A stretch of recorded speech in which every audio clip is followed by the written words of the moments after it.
शिवाय नमस्तुभ्यं भक्तों, स्वागत है आप सबका आपके अपने YouTube चैनल नमामि शिव जी में। भगवान भोलेनाथ की कृपा हम सब पर सदैव बनी रहे। भक्तों, आज के वीडियो में हम जानेंगे गुरुवार व्रत से जुड़ी संपूर्ण जानकारी, गुरुवार व्रत की पूजन विधि, गुरुवार का व्रत करने से क्या फायदे होते हैं, क्यों रखना चाहिए गुरुवार का व्रत, गुरुवार के दिन कौन सी व्रत कथा सुननी चाहिए, वीडियो में सब जानेंगे। वीडियो में आगे बढ़ने से पहले कमेंट बॉक्स में पूरे भक्ति भाव के साथ हर हर महादेव, जय श्री कृष्ण अवश्य लिखें। चैनल पर पहली बार विजिट हुए, पहली बार मेरी आवाज़ सुन रहे तो चैनल को सब्सक्राइब करके बेल आइकन अवश्य दबाएं। भक्तों, गुरुवार व्रत की पूजन विधि और नियम क्या है? वैसे तो हमारे सनातन धर्म में 7 दिन सप्ताह के किसी न किसी देवी देवता को समर्पित हैं। गुरुवार यानी बृहस्पतिवार, थर्सडे का दिन गुरु बृहस्पति देव और भगवान विष्णु जी को समर्पित है। इस दिन भगवान श्री हरि विष्णु जी, बृहस्पति देव और केले की पेड़ की पूजा की जाती है। बृहस्पति देव को बुद्धि का कारक माना जाता है। केले के पेड़ को हिंदू सनातन धर्म में बेहद पवित्र माना जाता है। इस दिन पुरुष और स्त्री दोनों ही व्रत कर सकते हैं। कहा जाता है इस दिन व्रत रखने से जीवन में सुख समृद्धि बनी रहती है, कभी भी पैसों की कमी नहीं होती, आर्थिक समस्या आपके घर पर नहीं आती है। अगर कुंवारी लड़कियां इस व्रत को रखें तो उनके विवाह में आ रही बाधाएं दूर हो जाती हैं। इस दिन व्रत रखने से बृहस्पति भगवान आपकी मनोकामना अवश्य पूर्ण करते हैं। अगर आप बृहस्पतिवार का व्रत करना चाहते हैं तो वीडियो को पूरा ध्यान से सुने। एक एक बात आपके लिए बहुत ही महत्वपूर्ण होने वाली है। कब से व्रत शुरू करना चाहिए, गुरुवार व्रत की पूजा विधि, व्रत कथा, उद्यापन विधि भी मैं वीडियो में बताऊंगी, इसलिए वीडियो को पूरा सुने। गुरुवार का व्रत आप पौष महीने यानी दिसंबर या जनवरी को छोड़कर कभी भी शुरू कर सकते हैं। इस व्रत को किसी भी माह के शुक्ल पक्ष के पहले गुरुवार से शुरू कर सकते हैं। कितने गुरुवार का व्रत रखें? आप यदि गुरुवार का व्रत रखना चाहते हैं तो आप 7, 16 लगातार व्रत करने का संकल्प ले सकते हैं।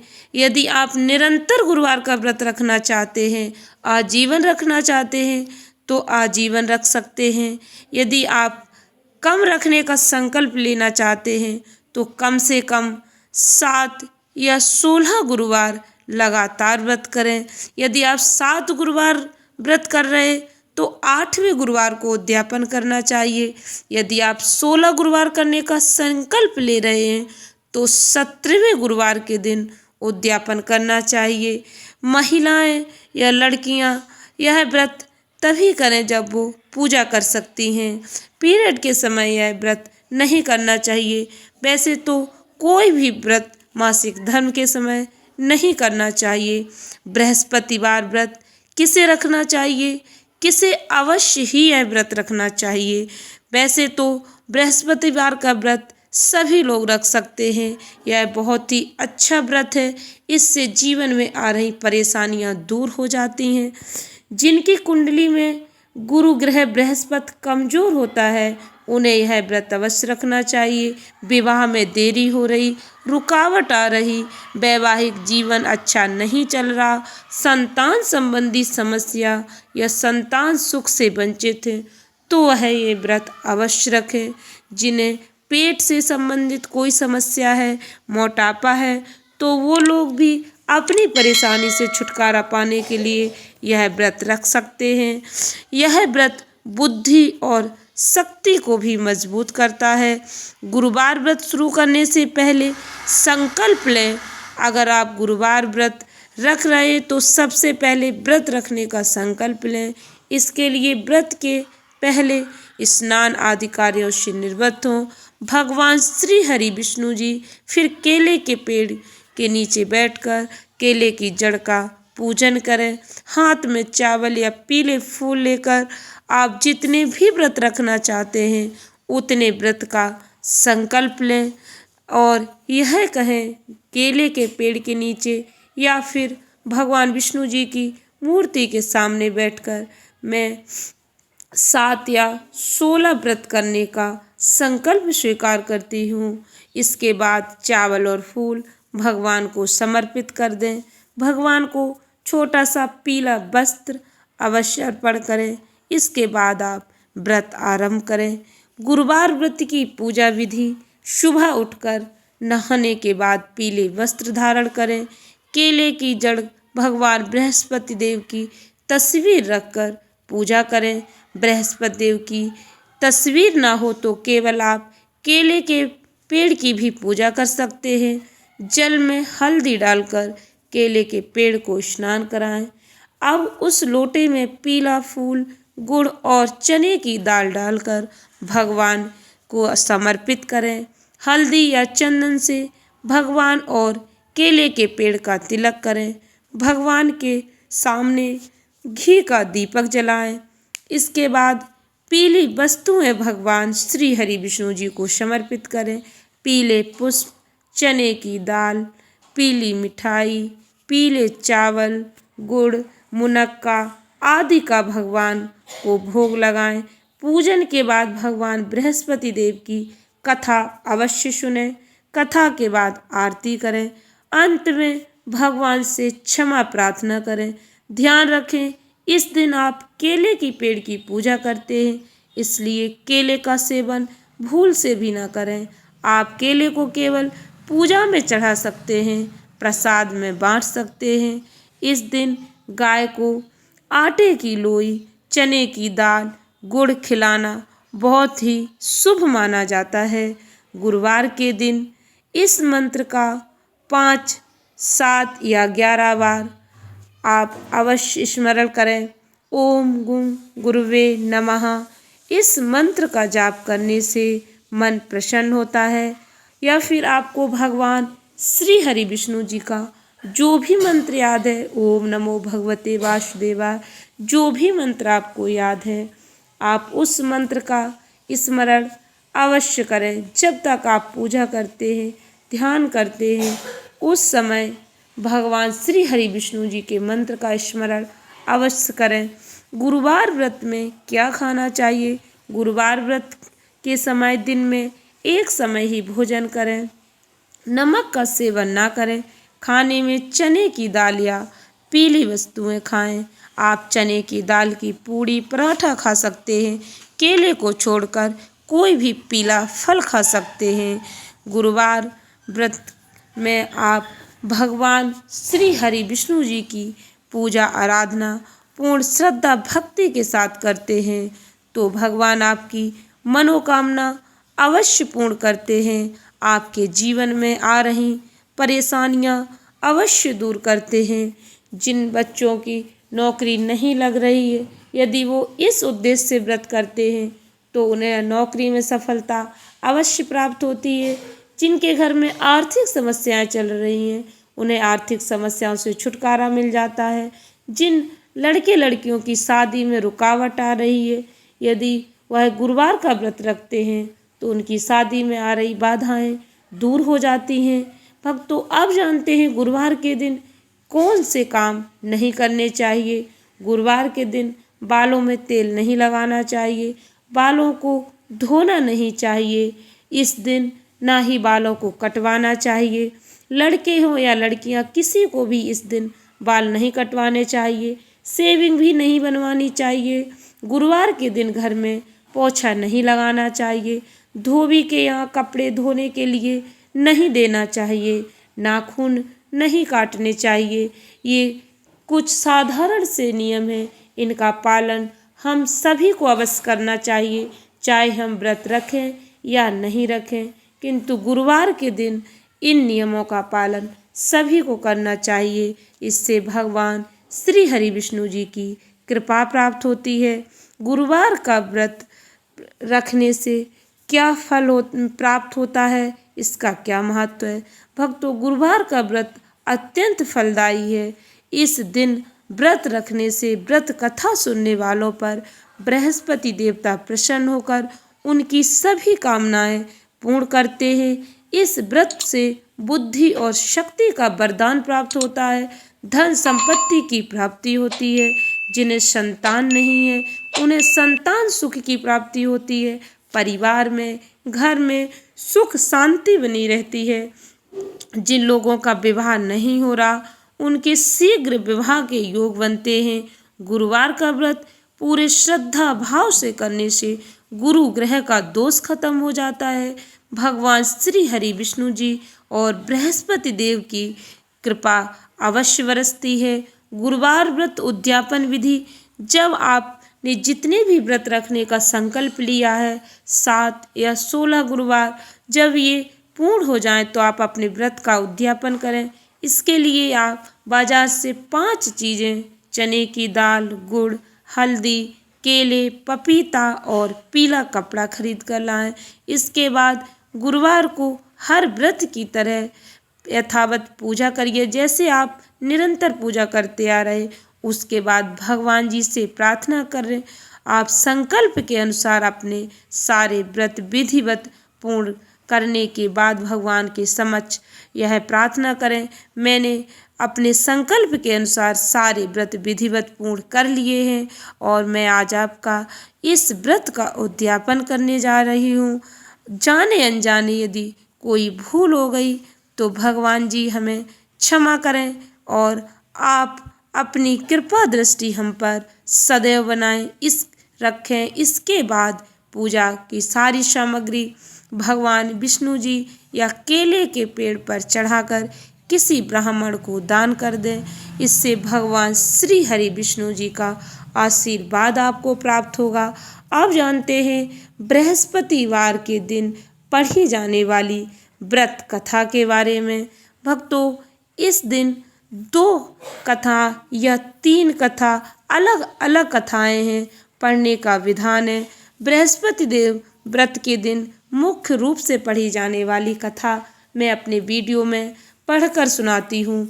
बृहस्पति देव की कथा: प्राचीन काल में एक ब्राह्मण रहता था। वह बहुत निर्धन था, उसके कोई संतान नहीं थी। उसकी स्त्री बहुत मलिनता के साथ रहती थी। वह स्नान ना करती, किसी देवता का पूजन ना करती। इससे ब्राह्मण देवता बड़े दुखी थे। बेचारे बहुत कुछ कहते किंतु उसका कुछ परिणाम न निकला। भगवान की कृपा से ब्राह्मण की स्त्री के कन्या रूपी रत्न पैदा हुआ। कन्या बड़ी होने पर प्रातः स्नान करके विष्णु भगवान का जाप व बृहस्पतिवार का व्रत करने लगी। अपने पूजन पाठ को समाप्त करके विद्यालय जाती तो अपनी मुट्ठी में जौ भर के ले जाती और पाठशाला के मार्ग में डालती जाती। तब ये जौ स्वर्ण के हो जाते। लौटते समय उनको बीन कर घर ले आती थी। एक दिन वह बालिका सूप में उस सोने के जौ को फटक कर साफ कर रही थी कि उसके पिता ने देख लिया और कहा, हे बेटी, सोने के जौ के लिए सोने का सूप होना चाहिए। दूसरे दिन बृहस्पतिवार था। इस कन्या ने व्रत रखा और बृहस्पति देव से प्रार्थना करके कहा, मैंने आपकी पूजा सच्चे मन से की हो तो मेरे लिए सोने का सूप दे दो। बृहस्पति देव ने उसकी प्रार्थना स्वीकार कर ली। रोजाना की तरह वह कन्या जौ फैलाती हुई जाने लगी। जब लौटकर जौ बीन रही थी तो बृहस्पति देव की कृपा से सोने का सूप मिला। उसे वह घर ले आई और उसमें जौ साफ करने लगी। परंतु उसकी माँ का वही ढंग रहा। एक दिन की बात है कि वह कन्या सोने के सूप में जौ साफ कर रही थी। उस समय उस शहर का राजपुत्र वहां से होकर निकला। इस कन्या के रूप और कार्य को देखकर मोहित हो गया तथा अपने घर आकर भोजन तथा जल त्याग कर उदास होकर लेट गया। राजा को इस बात का पता लगा तो अपने प्रधानमंत्री के साथ उसके पास गए और बोले, हे बेटा, तुम्हें किस बात का कष्ट है?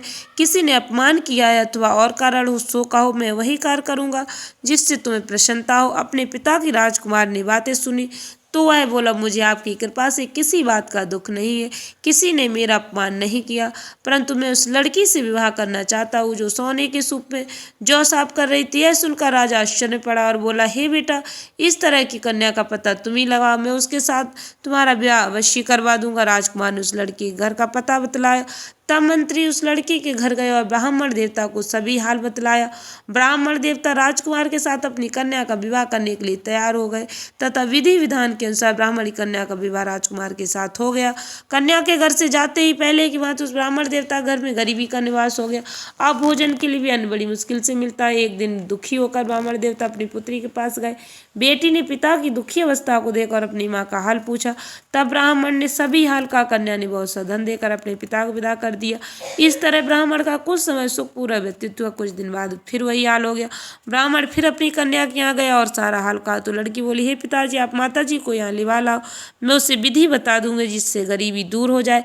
वह ब्राह्मण देवता अपनी स्त्री को साथ लेकर पहुंचे तो अपनी माँ को समझाने लगे, हे माँ, तुम प्रातःकाल प्रथम स्नान आदि करके विष्णु भगवान का पूजन करो तो सब दरिद्रता दूर हो जाएगी। परंतु उसकी माँ ने एक भी बात नहीं मानी और प्रातःकाल उठकर अपनी पुत्री के बच्चों की जूठन उठा लिए से उसकी पुत्री को बहुत गुस्सा आया और एक रात को कोठरी सभी सामान निकाल दिया और अपनी माँ को उसे बंद कर दिया।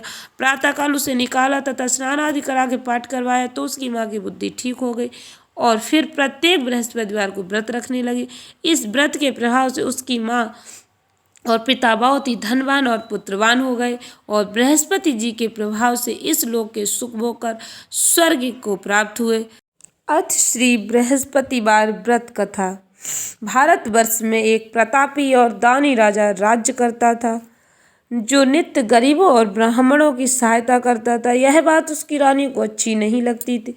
वह ना ही गरीबों को दान देती, ना ही भगवान का पूजन करती और राजा को भी दान देने से मना किया करती थी। एक दिन राजा शिकार खेलने वन को गए हुए थे तो रानी महल में अकेली थी। उसी समय बृहस्पति साधु वेश में राजा के महल में भिक्षा के लिए गए और भिक्षा मांगी। रानी ने भिक्षा देने से इनकार किया और कहा, हे साधु महाराज, मैं तो दान पुण्य से तंग आ गई हूँ। मेरा पति सारा धन लुटाते रहते, मेरी इच्छा है कि हमारा धन नष्ट हो जाए, फिर ना रहेगा बांस ना बजेगी बांसुरी। साधु ने कहा, देवी, तुम तो बड़ी विचित्र हो। धन संतान तो सभी चाहते, पुत्र और लक्ष्मी तो पापी के घर भी होने चाहिए। यदि तुम्हारे पास अधिक धन है तो भूखों को भोजन दो, प्यासों के लिए प्याऊ बनवाओ, मुसाफिरों के लिए धर्मशालाएं खुलवाओ, जो निर्धन अपनी कुंवारी कन्याओं का विवाह नहीं कर सकते उनका विवाह करा दो। ऐसे और कई काम है जिनके करने से तुम्हारा यश लोक परलोक में फैलेगा। परंतु रानी पर उपदेश का कोई प्रभाव न पड़ा। वह बोली, महाराज, आप मुझे कुछ न समझाएं, मैं ऐसा धन नहीं चाहती जो हर जगह बांटती फिरूं। साधु ने उत्तर दिया, थी तुम्हारी ऐसी इच्छा तो तथास्तु। तुम ऐसा करना कि बृहस्पतिवार को घर लीप कर पीली मिट्टी से अपना सिर धोकर स्नान करना, बट्टी चढ़ाकर कपड़े धोना। ऐसा करने से आपका सारा धन नष्ट हो जाएगा। इतना कहकर वह साधु महाराज वहां से अलोप हो गए। साधु के अनुसार कई बातों को पूरा करती रानी केवल 3 बृहस्पतिवार ही बीते थे कि उसकी समस्त धन संपत्ति नष्ट हो गई। भोजन के लिए राजा का परिवार तरसने लगा। तब एक दिन राजा ने रानी से बोला कि हे रानी, तुम यहीं रहो, मैं दूसरे देश को जाता हूँ, क्योंकि यहाँ पर सभी लोग मुझे जानते, इसलिए मैं कोई छोटा कार्य नहीं कर सकता। ऐसा कहकर राजा प्रदेश चला गया। वहाँ जंगल से लकड़ी काट कर लाता और शहर में बेचता। इस तरह इतना जीवन व्यतीत करने लगा। इधर राजा के परदेश जाते ही रानी उदासी दुखी रहने लगी। एक बार जब रानी उदासी को 7 दिन तक बिना भोजन के रहना पड़ा तो रानी ने अपनी दासी से कहा, हे दासी, पास ही के नगर में मेरी बहन रहती है, बड़ी धनवान है, तो उसके पास जाकर कुछ ले आता कि थोड़ी बहुत गुजर बसर हो जाए। दासी रानी की बहन के पास गई। उस दिन बृहस्पतिवार था। रानी की बहन व्रत की कथा सुन रही थी। दासी ने रानी की बहन को अपनी रानी का संदेश दिया, लेकिन रानी की बड़ी बहन ने कोई उत्तर नहीं दिया। जब दासी को रानी की बहन से कोई उत्तर नहीं मिला तो वह बहुत दुखी हुई और उससे क्रोध भी आया। दासी ने वापस आकर रानी को सारी बात बता दी। सुनकर रानी ने अपने भाग्य को कोसा। उधर रानी की बहन ने सोचा कि मेरी बहन की दासी आई थी, परंतु मैं उससे नहीं बोली, इससे बहुत दुखी हुई होगी। कथा सुनकर और पूजन समाप्त करके अपनी बहन के घर आई और कहने लगी, हे बहन, मैं बृहस्पतिवार का व्रत कर रही थी, तुम्हारी दासी मेरे घर आई थी, परंतु जब तक कथा होती तब तक ना तो उठते और ना ही बोलते, इसलिए मैं नहीं बोली। कहो दासी, क्यों गई थी? रानी बोली, बहन, तुमसे क्या छिपाऊं, हमारे घर में खाने तक को अनाज नहीं था।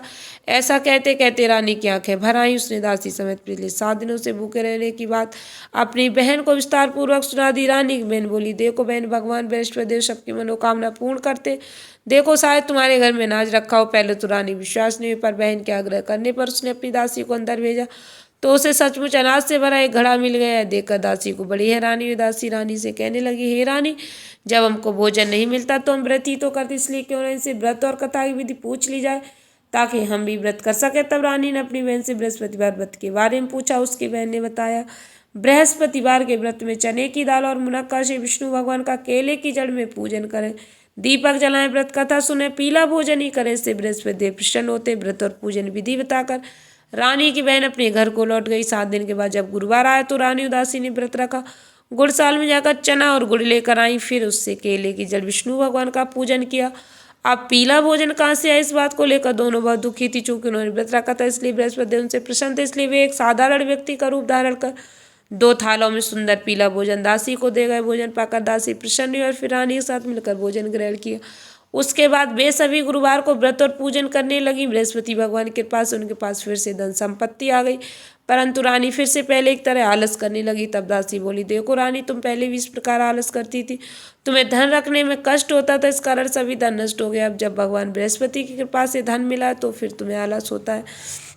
रानी को समझाते हुए दासी कहती है, बड़ी मुसीबतों के बाद हमने यह धन पाया, इसलिए हमें दान पुण्य करना चाहिए, भूखे मनुष्यों को भोजन कराना चाहिए, धन को शुभ कार्यों में खर्च करना चाहिए, जिससे तुम्हारा कुल का यश बढ़ेगा, स्वर्ग की प्राप्ति होगी, पितृ प्रसन्न होंगे। दासी की बात मानकर रानी अपने धन शुभ कार्यों में खर्च करने लगी, जिससे पूरे नगर में उसका यश फैलने लगा। बृहस्पतिवार व्रत कथा के बाद श्रद्धा के साथ आरती की जानी चाहिए, इसके बाद प्रसाद बांटकर उसे ग्रहण करना चाहिए। एक दिन राजा दुखी होकर जंगल में एक पेड़ के नीचे आसन जमा कर बैठ गया। अपनी दशा को याद करके व्याकुल होने लगा। बृहस्पतिवार का दिन था। एकाएक उसने देखा कि निर्जन वन में एक साधु प्रकट हुए। साधु वेशभूषा से बृहस्पति देवता थे। लकड़हारे के सामने आकर बोले, हे लकड़हारे, सुनसान जंगल में तू चिंतामग्न क्यों बैठा? लकड़हारे ने दोनों हाथ जोड़कर प्रणाम किया और उत्तर दिया, महात्मा जी, आप सब कुछ जानते हैं, मैं क्या कहूँ? यह कहकर रोने लगा और साधु को अपनी आत्मकथा सुनाई। महात्मा जी ने कहा, तुम्हारी स्त्री ने बृहस्पति के दिन बृहस्पति भगवान का निरादर किया, जिसके कारण रुष्ट होकर उन्होंने तुम्हारी ये दशा कर दी। अब तुम चिंता को दूर करके मेरे कहने पर चलो, तुम्हारे सब कष्ट दूर हो जाएंगे और भगवान पहले से भी अधिक संपत्ति देंगे। तुम बृहस्पति दिन कथा किया करो, 2 पैसे के चने मुनक्का लाकर उसका प्रसाद बनाओ, शुद्ध जल से लोटे में शक्कर मिलाकर अमृत तैयार करो। कथा के पश्चात अपने सारे परिवार और सुनने वाले प्रेमियों में अमृत और प्रसाद बांटकर आप भी ग्रहण करो। ऐसा करने से भगवान तुम्हारी सब मनोकामनाएं पूर्ण करेंगे। साधु के ऐसे वचन सुनकर लकड़हारा बोला, हे प्रभु, मुझे लकड़ी बेचकर इतना पैसा नहीं मिलता जिससे भोजन के उपरांत कुछ बचा सकूं। मैंने रात्रि अपनी स्त्री को व्याकुल देखा, मेरे पास कुछ भी नहीं जिससे मैं उसकी खबर मंगा सकूं। साधु ने कहा, हे लकड़हारे, तुम किसी बात चिंता मत करो। बृहस्पति के दिन तुम रोजाना की तरह लकड़ियां लेकर शहर को जाओ, तुमको रोज से दुगना धन प्राप्त होगा, जिससे तुम भली भांति भोजन कर लोगे और बृहस्पति देव की पूजा का सामान भी आ जाएगा। इतना कहकर साधु अंतर ध्यान हो गए। धीरे धीरे समय व्यतीत होने पर फिर वही बृहस्पतिवार का दिन आया। लकड़हारा जंगल से लकड़ी काटकर किसी शहर में बेचने गया। उसे उस दिन और दिन से अधिक पैसा मिला। राजा ने चना गुड़ आदि लाकर गुरुवार का व्रत किया। उस दिन से उसके सभी कलेश दूर हुए। परंतु जब दोबारा गुरुवार का दिन आया तो बृहस्पतिवार का व्रत करना भूल गए। इस कारण बृहस्पति भगवान नाराज हो गए। उस दिन उस नगर के राजा ने विशाल यज्ञ का आयोजन किया। शहर में घोषणा करा दी, कोई भी मनुष्य अपने घर में भोजन न बनाए, न आग जलाए, समस्त जनता मेरे यहाँ भोजन करने आए। इस आज्ञा को जो न मानेगा उसे फांसी की सजा दी जाएगी। इस तरह की घोषणा संपूर्ण नगर में करवा दी गई। राजा के अनुसार शहर के सभी लोग भोजन करने गए, लेकिन लकड़हारा कुछ देर से पहुंचे, इसलिए राजा उसको अपने साथ घर ले गए और ले जाकर भोजन करा रहे थे तो रानी की दृष्टि उस खूंटी पर पड़ी जिस पर उसका हार लटका हुआ था। वह यहाँ पर दिखाई नहीं दिया। रानी ने निश्चय किया, मेरा हार इस मनुष्य ने चुरा लिया। उसी समय सिपाहियों को बुलाकर उसको कारागार में डलवा दिया। जब लकड़हारा कारागार में पड़ गया और वह दुखी होकर विचार करने लगा कि न जाने कौन से पूर्व जन्म के कर्म से मुझे यह दुख प्राप्त हुआ है, और उसी साधु को याद करने लगा जो कि जंगल में मिला था। उसी समय तत्काल बृहस्पति देव साधु के रूप में प्रकट हुए और उसकी दशा को देखकर कहने लगे, अरे मूर्ख, तूने बृहस्पति देव कथा नहीं करी, इस कारण तुझे दुख प्राप्त हुआ। अब चिंता मत कर, बृहस्पतिवार के दिन कारागार के दरवाजे पर 4 पैसे पड़े मिलेंगे, उनसे तू बृहस्पति देव की पूजा करना, तुम्हारे सभी कष्ट दूर हो जाएंगे। बृहस्पति के दिन उससे 4 पैसे मिले। लकड़हारे ने कथा कही। उसी रात्रि को बृहस्पति देव ने उस नगर के राजा को स्वप्न में कहा, हे राजा, तुमने जिस आदमी को कारागार में बंद कर दिया वह निर्दोष है, और राजा उसे छोड़ देना। रानी का हार उसी खूंटी पर लटका। अगर तू ऐसा नहीं करेगा तो मैं तेरे राज्य को नष्ट कर दूंगा। इस तरह रात्रि के स्वप्न को देखकर राजा प्रातःकाल उठा और खूंटी पर हार देकर लकड़हारे को बुलाकर क्षमा मांगी। लकड़हारे को योग सुंदर आभूषण देकर विदा कर दिया। बृहस्पति देव की आज्ञा अनुसार लकड़हारा अपने नगर को चल दिया। राजा जब अपने नगर के निकट पहुंचा तो उसे बड़ा आश्चर्य हुआ। नगर में पहले से अधिक बाग, तालाब, कुएं, बहुत सी धर्मशाला, मंदिर आदि बन गई। राजा ने पूछा, है किसका बाग और धर्मशाला? तब नगर के सब लोग कहने लगे, यह सब रानी और बांदी के। तो राजा को आश्चर्य हुआ और गुस्सा भी आया। जब रानी ने खबर सुनी कि राजा आ रहे तो उन्होंने बांदी से कहा, हे दासी, देख राजा हमको कितनी बुरी हालत में छोड़ गए थे। हमारी ऐसी हालत देखकर वह लौट न जाए, इसलिए तू दरवाजे पर खड़ी हो जा। अनुसार दासी दरवाजे पर खड़ी हो गई। राजा आए तो उन्हें अपने साथ लेवा लाई। तब राजा ने क्रोध करके अपनी रानी से पूछा, यह धन तुम्हें कैसे प्राप्त हुआ? तब उन्होंने कहा, हमें यह सब धन बृहस्पति देव के व्रत के प्रभाव से प्राप्त हुआ है। राजा ने निश्चय किया कि 7 रोज बाद तो सभी बृहस्पति देव का पूजन करते हैं, परंतु मैं प्रतिदिन दिन में 3 बार कहानी तथा रोज व्रत किया करूँगा। अब हर समय राजा के दुपट्टे में चने की दाल बंधी रहती तथा दिन में 3 बार कहानी कहता। एक रोज राजा ने विचार किया, चलो अपनी बहन के यहाँ हो आए। इस तरह निश्चय कर राजा घोड़े पर सवार हो अपनी बहन के यहाँ को चलने लगा। मार्ग में उसने देखा कुछ आदमी एक मुर्दे को लिए जा रहे। उन्हें रोककर राजा कहने लगा, अरे भैया, मेरी बृहस्पति देव की कथा सुन लो। वे बोले, लो, हमारा तो आदमी मर गया, इसको अपनी कथा की पड़ी। परंतु कुछ आदमी बोले, अच्छा कहो, हम तुम्हारी कथा भी सुनेंगे। राजा ने दाल निकाली। जब कथा आधी हुई कि मुर्दा हिलने लगे, और जब कथा समाप्त हो गई तो राम राम करके मनुष्य उठकर खड़ा हो गया। आगे मार्ग से एक किसान खेत में हल चलाता मिला। राजा ने उससे देखा और उससे बोले, अरे भैया, तुम मेरी बृहस्पतिवार की कथा सुन लो। किसान बोला, जब तक मैं तेरी कथा सुनूंगा तब तक 4 रैया खेत जोत लूंगा, जा अपनी कथा किसी और को सुनाना। इस तरह राजा आगे चलने लगा। राजा के हटते ही बैल पछाड़ खाकर गिर गए। किसान के पेट में बड़ी जोर का दर्द होने लगा। उस समय उसकी माँ रोटी लेकर आई। उसने जब यह देखा तो अपने पुत्र से सवाल पूछा और बेटे ने सभी हाल कह दिया। तो बुढ़िया दौड़ी दौड़ी उस घुड़सवार के पास गई और उससे बोली कि मैं तेरी कथा सुनूंगी, तो अपनी कथा मेरे खेत पर चलकर ही कहना। राजा ने बुढ़िया खेत पर जाकर कथा कही, जिसके सुनते हुए बैल उठकर खड़े हुए तथा किसान के पेट का दर्द भी बंद हो गया। राजा अपनी बहन के घर पहुंचा। बहन ने भाई की खूब मेहमानी की। दूसरे रोज प्रातः का राजा जगा तो है देखने लगा, सब लोग भोजन कर रहे। राजा ने अपनी बहन से कहा, ऐसा कोई मनुष्य नहीं है जिसने भोजन नहीं किया हो, मेरी बृहस्पतिवार की कथा सुन ले। बहन बोली, हे भैया, यह देश ऐसा ही कि पहले यहाँ लोग भोजन करते, बाद में अन्य काम करते। अगर कोई पड़ोस में हो तो देख आऊँ पाए। ऐसा कहकर देखने चली गई, परंतु उसे कोई ऐसा व्यक्ति नहीं मिला जिसने भोजन ना किया हो।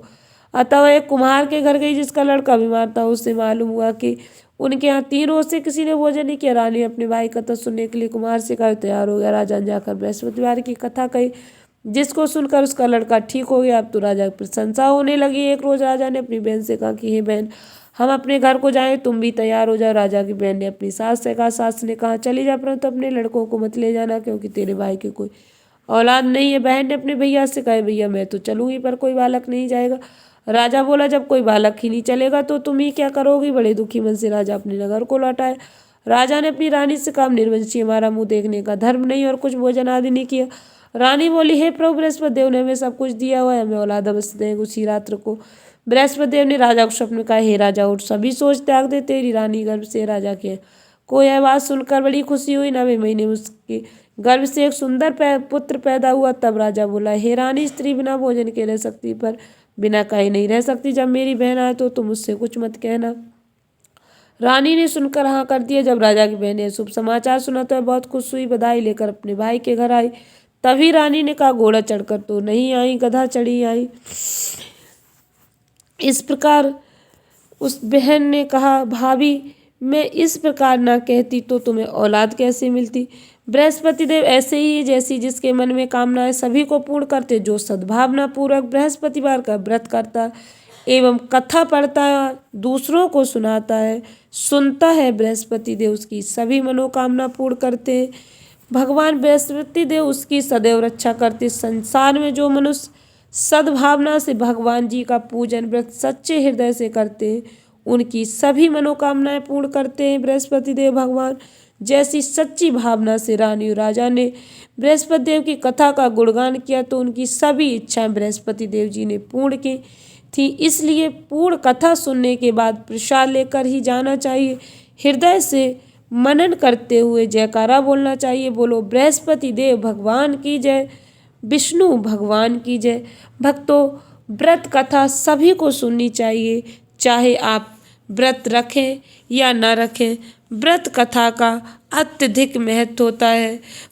बृहस्पति देव की व्रत कथा सुनने से आपके जीवन में आ रही समस्याएं समाप्त हो जाएंगी, आर्थिक संकट दूर हो जाएगा, कार्य में रुकावट आ रही वह कार्य सफल हो जाएगा। आशा करती हूँ वीडियो अच्छी लगी होगी, उपयोगी लगी हो तो वीडियो को लाइक शेयर अवश्य करें। धन्यवाद भक्तों। श्री शिवाय नमस्तुभ्यम।